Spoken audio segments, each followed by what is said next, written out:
He was just a little boy, haunted by shadows every night. His atheist parents called it imagination. But one night, he whispered just 2 surahs, and everything changed. The boy haunted by shadows, saved by just 2 surahs, Surah Falaq and Naas miracle. The wind howled outside the small, crumbling house on the edge of the city. It was the kind of night that made even the bravest of men uneasy. But inside the cold, dimly lit bedroom, a little boy named Yusuf sat wide awake, hugging his knees to his chest. His thin blanket did little to protect him from the chill that seeped through the cracked windows. Yet the cold wasn't what made his body tremble. It was the shadows. They were always there, lingering, watching, whispering. At first, Yusuf thought everyone had them, dark figures that gathered in corners and stared at him while he tried to sleep. But as he grew older, he realized his parents never saw them. His father was a hardened atheist who laughed at anything related to religion. His mother, though gentler, followed her husband's path. For them, life was about reason, science, and what could be touched or measured. Talk of God, angels, or jinn was nothing more than fairy tales. So when Yusuf screamed in the middle of the night, clutching his chest because he felt invisible hands pressing down on him, his father stormed into the room with anger. "Stop this nonsense, Yusuf. There are no ghosts, no God, no devils. It's all in your head." But Yusuf could see it. Even as his father scolded him, the dark figure stood by the corner of the room, its burning eyes fixed on him, grinning. That night, after his father left, Yusuf cried silently into his pillow, wishing someone, anyone, would believe him. The nightmares grew worse. Sometimes he would wake up unable to move, his breath caught in his throat, the whispers slithering into his ears. "You are alone. No one will help you. Give in to us." Other nights, he would feel the weight of something sitting on his chest, claws digging into his skin, while his parents slept peacefully in the next room. Days turned into weeks, and Yusuf grew paler, quieter, and more withdrawn. His classmates teased him for the dark circles under his eyes. His teachers scolded him for not paying attention. But one teacher, Miss Fatima, noticed the pain in his eyes.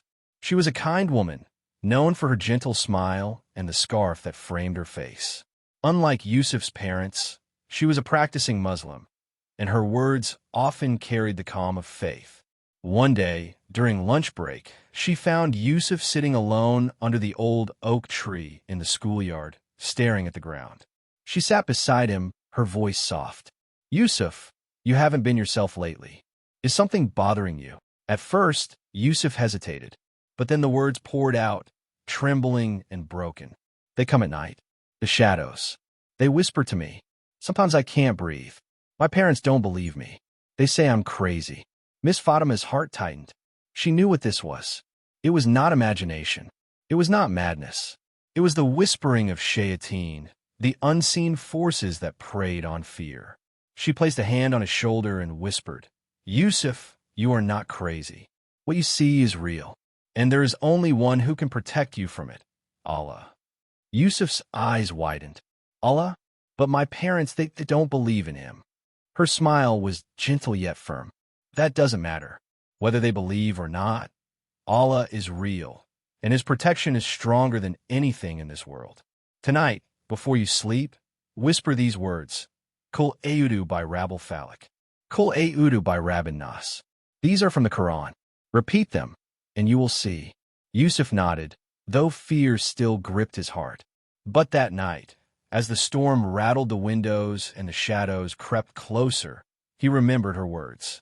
His small lips trembled as he whispered, "Kul A'udu by Rabbil Falaq." The shadow paused. "Min sharri ma khalaq." The whispers grew faint. "Kul A'udu by Rabbin Nas." The figure stepped back, its fiery eyes dimming. Yusuf continued until he finished both surahs. Suddenly, the air shifted. A peace unlike anything he had ever felt settled over him. The weight lifted from his chest. The whispers vanished. The shadow dissolved into nothingness. For the first time in years, Yusuf slept peacefully. The next morning, he ran to school, his face glowing with joy. He hugged Miss Fatima tightly. It worked. They went away. Tears welled in her eyes. That is the power of Allah's words, Yusuf. Surah Al-Falaq protects you from the evil outside. Envy, magic harm in the darkness. Surah An-Naas protects you from the whispers of shaitan inside the heart. Together, they are Allah's shield over you. But his journey was only beginning.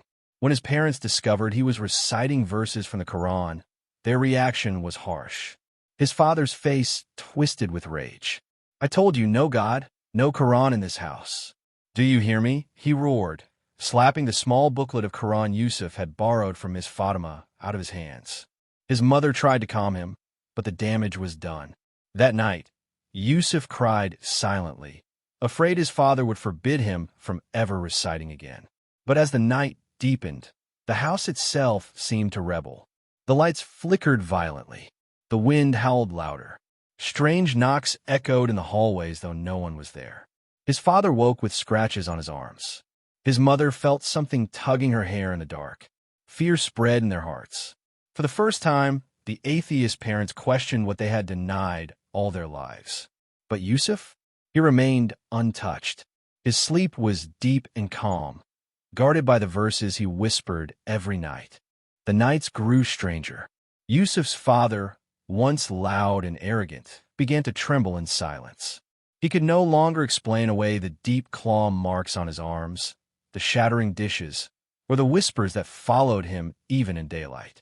His mother, once gentle but dismissive, wept in secret, afraid to walk alone in the house. The home they thought was safe had turned into a prison of unseen horrors. But Yusuf, he remained untouched. One night, his terrified mother slipped quietly into his room. She found her little boy sleeping peacefully, his lips moving softly as he recited. The room felt different, warm, safe, wrapped in calm.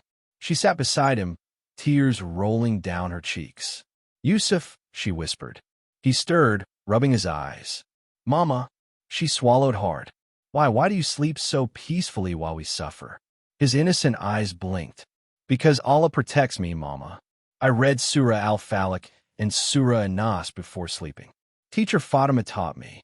His mother's heart cracked. She had mocked faith all her life, yet here was her child, her little boy, shielded by words she once rejected. For the first time, she asked him, "Can you teach me?"